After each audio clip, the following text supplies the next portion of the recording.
حروف تهجی څه ته وایي؟ د الف نه والا تر د یا پورې دا څونه حروف دي دې ټولو ته حروف تهجی وایي. الف با تا ث جیم ح خ تر د یا پورې. بیا چې کله دا حروف دا یوځای شي دا حروف مونږه ملاو کو نو تدینا کلمه جوړیږي. مثلا زیدن، نو زا دا ځان له حرف دی، یا دا ځان له حرف دی، او دال دا ځان له حرف دی. چې کله دا درې وانه حروف مونږه را یوځای کړل نو تدینا زید کلمه جوړه شوه. یا دغه شانتي ذالکا، نو دلته ذال یو حرف دی، لام بل حرف دی، او کاف بل حرف دی. نو چې کله دا درې وانه حروف مونږه را یوځای کړل نو تدینا کلمه یعنی ذالکا جوړ شو. نو حروف تهجی د الف نه والا د یا پورې دا څونه حروف دي دې ته حروف تهجی وایي. او چې کله دغه حروف دا د یو بل سره ملاو شي نو بیا تدینا کلمه جوړیږي. دویمه خبره دا کوي چې حروف تهجی دا څومره دي. کچرې الف او حمزه دا مونږه دواړه یو حرف فرض کو چې دا دواړه یو دي، او ډیرو صرفیانو هغه دا وایي چې دا دواړه یو حرف دی، دا ځان له ځان له حرف نه دي. نو بیا د حروف تهجیو تعداد 28 جوړیږي. او هم دغه حساب سره صاحب کتاب دا حروف دا تقسیم کړي دي. نو حروف تهجی دا 28 دي. بیا په دې کې 25 حروف دا حروف صحیح دي، او 3 حروف هغه حروف علت دي. بیا تعریف کړی دی چې حروف صحیح څه ته وایي او حروف علت څه ته وایي. نو صاحب کتاب فرمائی حروف صحیح وہ حروف ہے جو اکثر اصلی شکل میں موجود رہتے ہیں. چې حروف صحیح دا به مونږه هغې حروفو ته وایو چې هغه اکثر په اصلي شکل کې موجود وي. یعنی دا کم ګردانونه چې مونږه کوو نو دغه حروف پکې موجود وي، دا بدلیږي را بدلیږي نه، عام طور باندې. مثلا زورابه کې زوارابه دا 3 وانه حروف دا صحیح دي، نو د زورابه کم پوره ګردان دی باغې کې دا حروف موجود دي. دغه شانتې په یضربو کې دا زوارابه دا حروف صحیح دي، نو په ټول ګردان کې دا موجود دي. نو د حروف صحیح تعریف دا شو چې حروف صحیح دا به مونږ هغې حروفو ته وایو چې هغه اکثر په اصلي شکل کې موجود وي. او تدې چې کم مقابل دی نو هغه حروف علت دی. او دا خبره مونږ ذکر کړه چې حروف علت دا 3 دي. نو حروف علت تعریف دا دی چې دا به مونږ هغې حروفو ته وایو چې دا اکثر چې کله مونږ د یوې کلمې نه بله کلمه جوړو دا پکې بیا بدلیږي را بدلیږي، په خپل اصلي شکل کې موجود نه وي. مثلا قواله دی، نو په دې قواله کې دا واو دا حرف علت دی، نو دا بیا په الف سره بدلیږي. دغه شانتې په بیاعه کې یا ده، نو دغه یا دا په الف سره بدلیږي. نو کم حروف علت دي نو دا بدلیږي را بدلیږي. او اکثر چې دا څونه قوانین دي د مثال، اجوف او د ناقص او د لفیف، نو هغه ټولو تعلق هم ته دغې حروف علت سره دی. نو چونکې حروف علت ته دې تعریف دا شو چې دا بدلیږي را بدلیږي.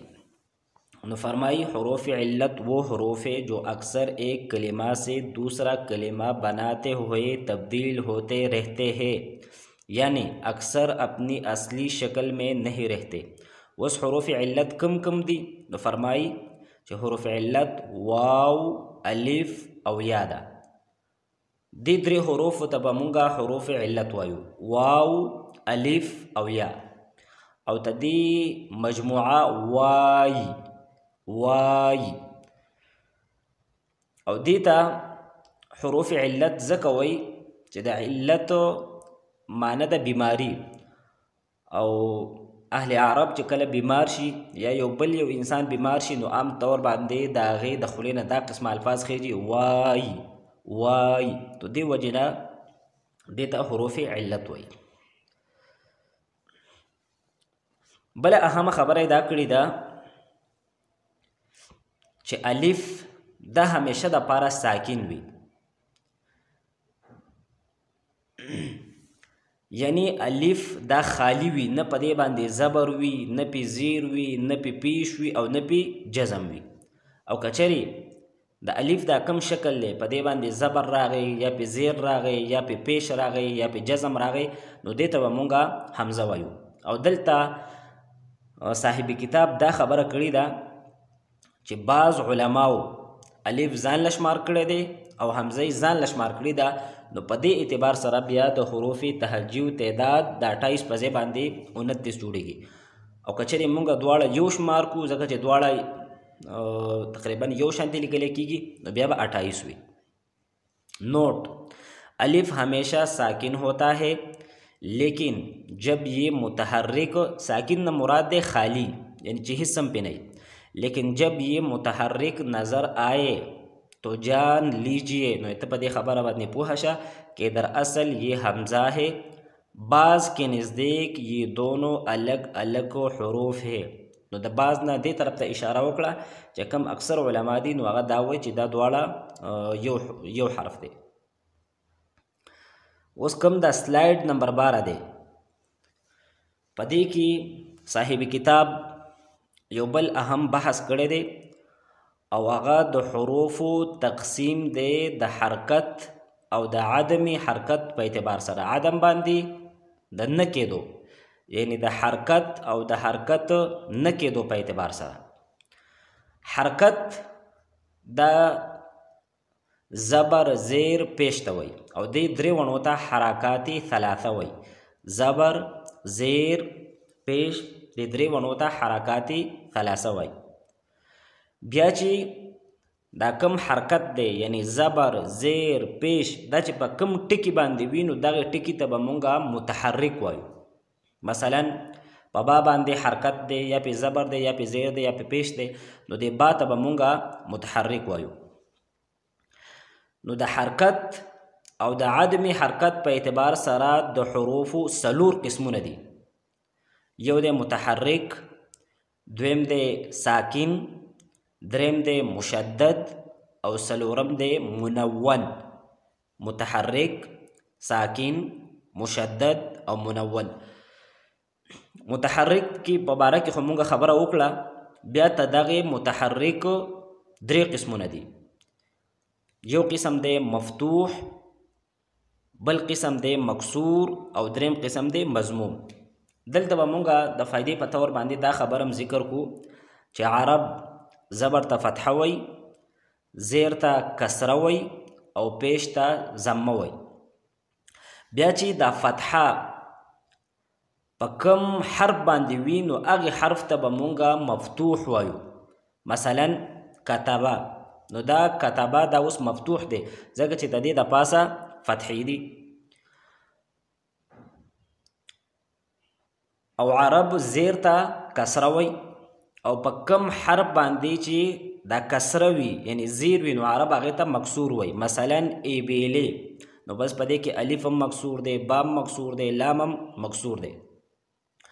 او عرب پیش ته ضمه وی او په کم حرف باندې چې دا ضمه وي یعنی پیش وي نو هغې حرف ته مضموم وی. نو اذونو کې دا ټول دا مضموم دي. نو د متحرک د هغې درې قسمونه شول: مفتوح، مکسور او مضموم.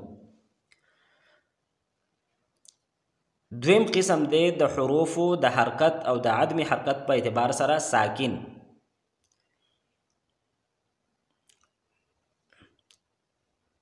مونږ چې پښتو کې کم ټکي ته غړغندی وایو نو عرب دغه ته جزم وای او دغه جزم چې په کم حرف باندې وي نو هغې ته عربو ساکن وای. مثلا خالد، نو په خالد کې دا دال دا ساکن دی ځکه چې د دې د پاسه جزم دی یعنی حرکت پې نشته، زبر زیر پیش پې نشته دی. دریم قسم دی مشدد چې په کم حرف باندې شد وي، شد نو عرب هغې ته مشدد وای.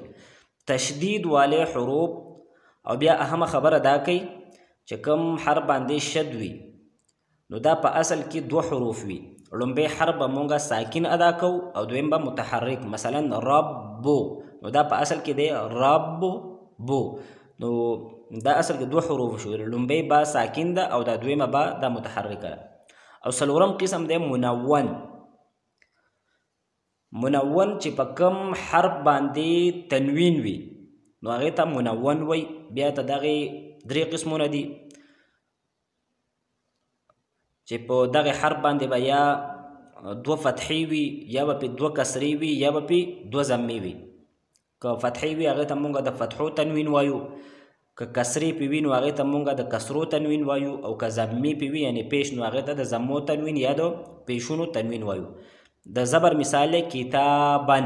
نو اوس دې کتابن کې دا با دا منون دی ځکه چې په دې باندې فتحې دي. په کتابن کې دا با دا منون دی ځکه چې په با باندې د کسرو تنوین راغلی دی. او کتابون کې هم دا با دا منون دی ځکه چې په دې باندې د ضمو تنوین راغلی دی. اوس یو بله اهمه خبره کوي نوٹ. تنوین وہ نون ساکن ہے جو پڑھنے میں آئے لکھنے میں نہ آئے. تنوین ته دې تعریف یې کړی چې تنوین به مونږ هغې نون ساکن ته وایو چې هغه خو چې کله مونږ وایو نو د نون ساکن آواز پیدا کوي، لیکن د نون ساکن په شکل کې نه لیکلی کېږي. د نون ساکن مونږ داسې لیکو یعنی نون ولیکو د پاسه پې جزم ولیکو، خو چې کم تنوین دی نو هغه یا د دو زبر په شکل کې، یا د دو زیر په شکل کې، یا د دو پیش په شکل کې. نو چې کله مونږ دا ادا کوو نو په آخر کې د نون ساکن آواز وي، خو دغه نون ساکن مونږ نه لیکو. لکه کتابن که دا اوس مونږ ولیکو نو آخر کې نون ساکن جوړیږي، لیکن دغه لیکلی کېږي نه او ویلی کېږي. کتابن، کتابن.